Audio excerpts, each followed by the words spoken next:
দীর্ঘ ৭ বছরের বিরতি শেষে আবারও ফিরেছে চ্যাম্পিয়ন্স ট্রফি। আগামী ১৯শে ফেব্রুয়ারি থেকে মাঠে গড়াচ্ছে ক্রিকেটের এই মহাযজ্ঞ। পাকিস্তান ও দুবাইয়ে অনুষ্ঠিত হচ্ছে ৮ দলের এই টুর্নামেন্ট। স্বাগতিক পাকিস্তানের সাথে চ্যাম্পিয়ন্স ট্রফিতে অংশ নিচ্ছে ভারত, নিউজিল্যান্ড, বাংলাদেশ, দক্ষিণ আফ্রিকা, ইংল্যান্ড, অস্ট্রেলিয়া ও আফগানিস্তান। ২টি ভিন্ন গ্রুপে এই খেলা শুরু হবে। ১৫ ম্যাচের এই বৈশ্বিক আসরকে নিয়ে ইতোমধ্যে উত্তেজনা ছড়িয়ে পড়েছে ক্রিকেট বিশ্বে। সমর্থকরা প্রস্তুত প্রিয় দলকে সমর্থন দিতে। তাদের সহজলভ্যের জন্য টেলিভিশনের পাশাপাশি অনলাইনেও খেলার সুযোগ রেখেছে আইসিসি। এদিকে আসন্ন আইসিসি চ্যাম্পিয়ন্স ট্রফি টুর্নামেন্টে অংশ নিতে সংযুক্ত আরব আমিরাতের দুবাইয়ে পৌঁছেছে বাংলাদেশ জাতীয় ক্রিকেট দল।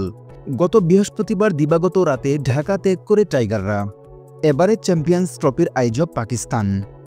তবে হাইব্রিড মডেলে আগামী ১৯শে ফেব্রুয়ারি থেকে পাকিস্তান ও সংযুক্ত আরব আমিরাতে শুরু হচ্ছে এই টুর্নামেন্টটি। সরকারের কাছ থেকে পাকিস্তান সফরের অনুমতি না পাওয়ায় আরব আমিরাতের দুবাইয়ে নিজেদের ম্যাচগুলো খেলবে ভারত। চ্যাম্পিয়ন্স ট্রফিতে গ্রুপ পর্বে নিজেদের প্রথম ম্যাচের প্রতিপক্ষ ভারত হওয়ায় দুবাই গেছে বাংলাদেশ। আগামী ২০শে ফেব্রুয়ারি দুবাইয়ে ভারতের বিপক্ষে ম্যাচ দিয়ে চ্যাম্পিয়ন্স ট্রফিতে যাত্রা শুরু করবে মিরাজ মুশফিকরা।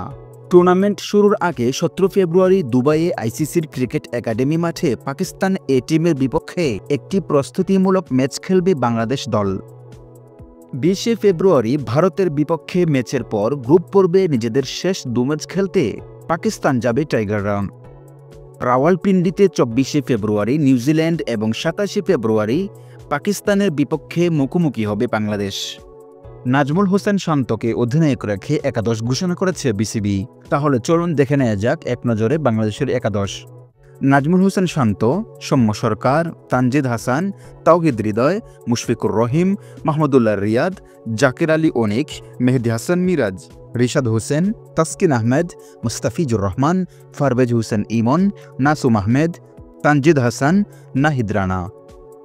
ফয়সাল আহমদ, ফায়গাম নিউজ।